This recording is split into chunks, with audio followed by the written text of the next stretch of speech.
এই শহরে ছোট্ট থেকে বড় হই, শুনেছি গ্রাম নাকি অনেক সুন্দর হয়। কিন্তু আফসোস, আমরা আমার গ্রামের বাড়ি নেই। আমাদের বাসাটা 3 তলা, আমরা 3য় তলায় থাকি। বাকি প্রথম ও 2য় তলা ভাড়া দিয়েছি। আমাদের 2য় তলায় একজন ভাড়াটিয়ার সাথে আমাদের খুব ভালো সম্পর্ক ছিল। তারা স্বামী স্ত্রী আর একটা 6 বছরের মেয়ে নিয়ে থাকতো। তাদের গ্রামের বাড়ি ছিল টাঙ্গাইল।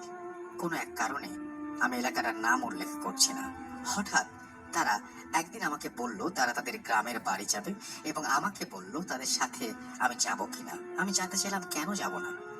তারা বলল তাদের ছোট ভাইয়ের বিয়ে, তাদের নিমন্ত্রণ করেছে, তাই তারা যাচ্ছে। আমি ভাবলাম গ্রাম ও গ্রামের মানুষের বিয়ে দুইটা একসাথে দেখা যাবে, তাই রাজি হয়ে গেলাম। তারপর যথাসময় তাদের সাথে রওনা দিলাম এবং খুব ভালোভাবে সেখানে পৌঁছালাম। তারপর ফ্রেশ হয়ে দুপুরের খাবার খেয়ে একটু রেস্ট নিলাম। তারপর বিকেল বেলা ভাবলাম একটু ঘুরে দেখি এলাকাটা। যেই ভাবা সেই কাজ, বেরিয়ে পড়লাম ঘুরতে। গরমের সময় গ্রামটায় ঘুরতে বেশ ভালোই লাগছিল, তবে কিছুটা অবাক হচ্ছি কারণ এলাকায় অনেকটা গাছ, একটা থেকে দুইটা সাইনবোর্ড লাগানো, আর তাতে মানুষের নাম ও তারিখ লেখা।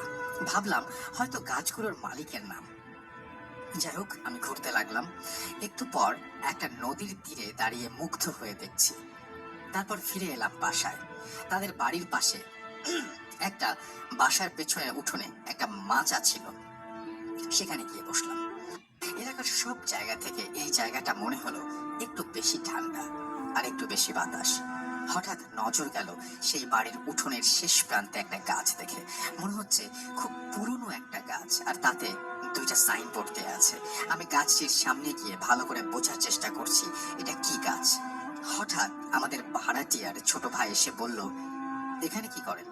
এটা ভালো জায়গা না, চলেন বাসায় যাই।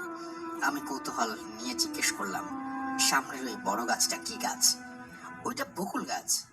আমি অবাক হয়ে গিয়েছি এবং অবাক হয়ে দেখছি গাছটা, কারণ এত বড় বকুল ফুলের গাছ আমি এর আগে কখনোই দেখিনি।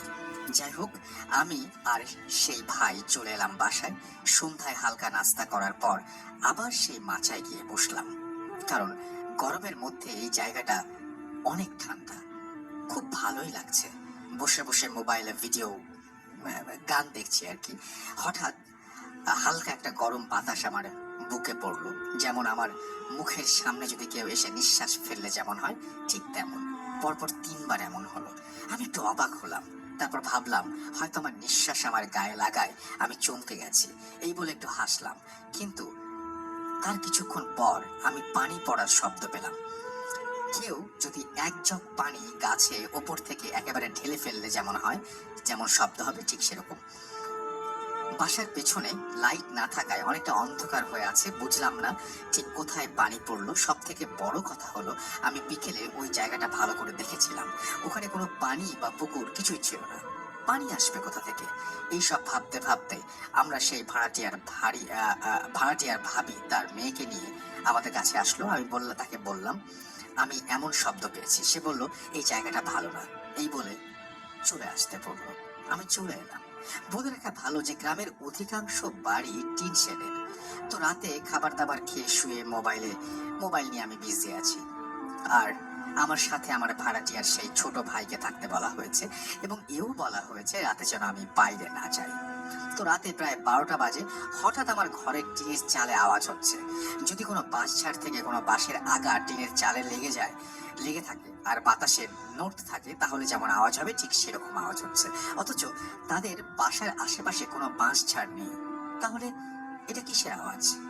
যাই হোক, আওয়াজটা কিছুটা সময় পর থেমে যায়। আমি আর পাত্তা না দিয়ে আমার আবার ফোনের দিকে খেয়াল দিলাম।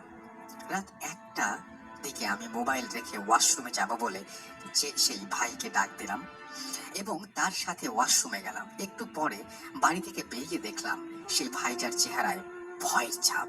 আমি জিজ্ঞেস করলাম কি হয়েছে? সে বলল কিচ্ছু না, জলদি ঘরে চলেন। আমি তার সাথে ঘরে গিয়ে জিজ্ঞেস করলাম কি হয়েছে বলেন, আপনি ভয় পেলেন কিভাবে? সে বলল কিছু না। আমি জোর করে অনুরোধ করার পরেও সে কিছু বলল না। অতঃপর শুয়ে পড়লাম। সকালে ঘুম থেকে উঠে দেখি সবাই অনেক আগেই উঠে পড়েছে। আমি বাইরে বেরিয়ে দেখি সবাই চুপচাপ। আমি আর কিছু জিজ্ঞেস করিনি, যদিও আমার মনে একটু খটকা থেকেই গেছে। সকালবেলা খাওয়ার পর আমাকে সেই ভাই আবার বলল, আমাদের সাথে মার্কেটে যাবেন, বিয়ের কিছু শপিং করতে হবে। আমি বললাম যেতে পারি, একটা শর্তে, যদি কাল রাতে কেন ভয় পেয়েছেন সেটা আমাকে বলেন।